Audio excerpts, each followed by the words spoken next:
আনহুকে কিভাবে কারবালা প্রান্তে ইয়াজিদের মাধ্যমে হত্যা করা হয়েছিল, শাহাদাত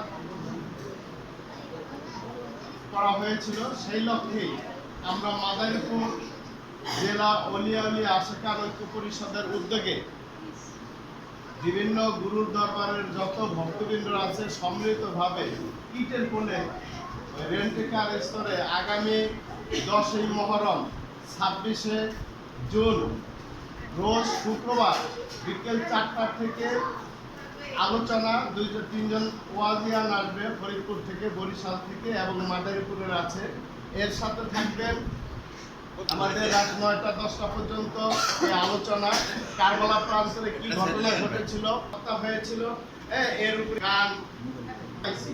এই গুরুকে পেয়েছি হযরত আলীর মাধ্যমে, কারণ হযরত মুহাম্মদ সাল্লাল্লাহু আলাইহি সাল্লাম আলীর হাত উঁচা করে বলছিল, এখানে আছে আপনাদের সামনে করি এই বিষয়টা, কারণ অনেকে আমরা এই বিষয়টা ভাই রাদিয়াল্লাহু আনহু ছিলেন রাসূল পাক সাল্লাল্লাহু আলাইহি সাল্লামের আপন চাচাতো ভাই এবং জামাতা।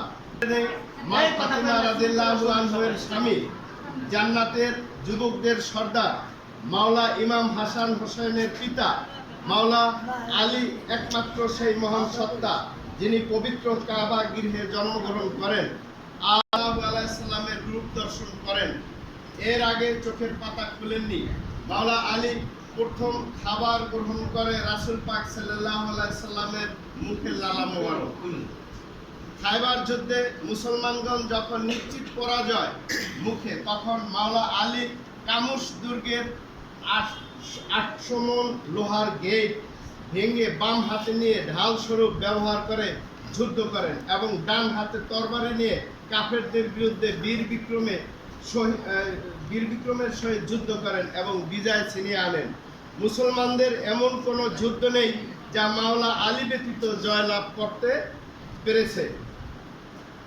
মক্কা বিজয়ের পর রাসূল সাল্লাল্লাহু আলাইহি সাল্লাম পর্দা নেওয়ার 81তম দিনের আগে বিদায় হজ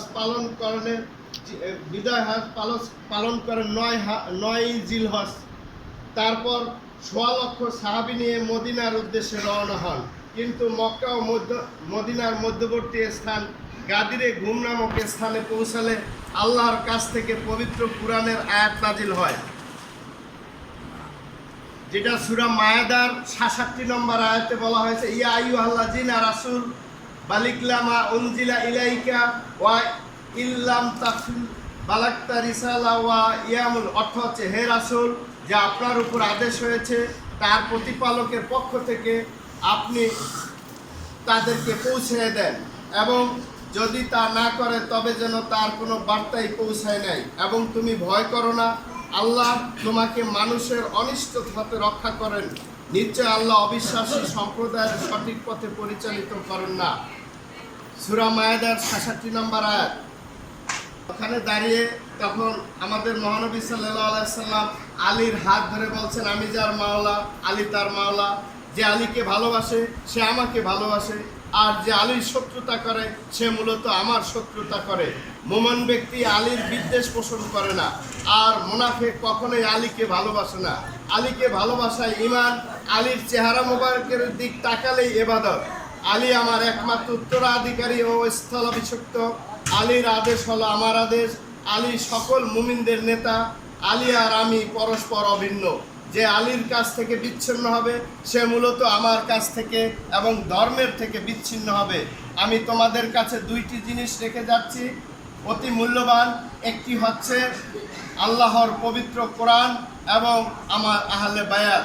তোমরা যতদিন পর্যন্ত এই 2টি বস্তুকে আঁকড়ে ধরে থাকবে ততদিন পর্যন্ত পথভ্রষ্ট হবে না। আর আলী একই নূরের 2টি অখণ্ড, সত্য আলীর সাথে, আলী সত্যের সাথে। আলী যেদিকে মোড় নেয় সত্যের সাথে, আলী কোরআনের সাথে। এ হলো বিষয়টা।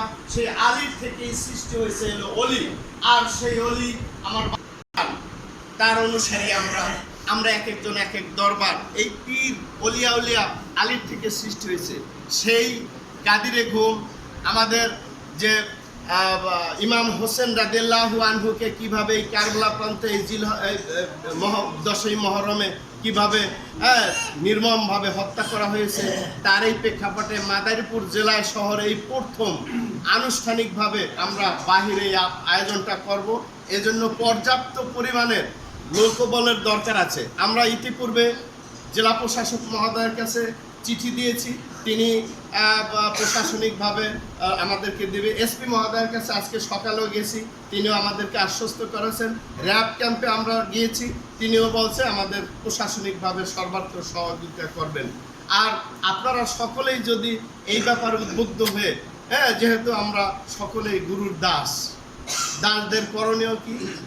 দাসদের করণীয় গুরুর যেখানে নাম হয় সেখানে হলো আমরা গিয়ে সমবেত হয়ে সেই অনুষ্ঠানটা পাক পাঞ্জাতন বলতে ইমাম হাসান হোসেন, মা ফাতিমা, আলী এবং আমার প্রিয় নবী হযরত মুহাম্মদ সাল্লাল্লাহু আলাইহি সাল্লাম, তাদের স্মরণে আমরা এই অনুষ্ঠানটা করব। আপনারা সকলেই যাবেন এবং এই অনুষ্ঠান, এই মহরমের অনুষ্ঠান উপলক্ষে আমরা আপনাদের জন্য এবং